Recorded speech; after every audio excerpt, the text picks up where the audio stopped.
Hello friends, welcome to my channel learn English EC tutor.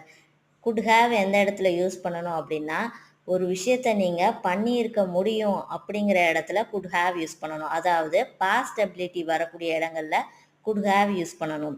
Should have எங்கே use பண்ணணும் அப்படின்னா, நீங்கள் இதை செஞ்சுருக்கணும், இந்த விஷயத்தை நீங்கள் செஞ்சுருக்கணும் அப்படின்னு சொல்கிற இடத்துல ஷுட் ஹேவ் யூஸ் பண்ணணும்.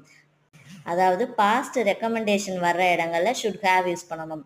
இதுக்கான எக்ஸாம்பிள்ஸ் பார்ப்போம். could have. I could have gone to the party but I was tired. நான் இந்த பார்ட்டிக்கு போயிருந்திருக்கலாம், ஆனால் நான் டயர்டாக இருக்கேன். இப்போ should have ஒரு example. You should have called me. நீங்கள் என்ன கூப்பிட்ருக்கணும். இதே மாதிரி could have, should have use பண்ணி ஒரு சென்டென்ஸ் ஃப்ரேம் பண்ணி கமெண்ட் பண்ணுங்கள் ஃப்ரெண்ட்ஸ். இந்த வீடியோ உங்களுக்கு பிடிச்சிருந்தா லைக் பண்ணிவிட்டு மறக்காமல் நம்ம சேனலை சப்ஸ்கிரைப் பண்ணிக்கோங்க. தேங்க்ஸ் ஃபார் வாட்சிங்.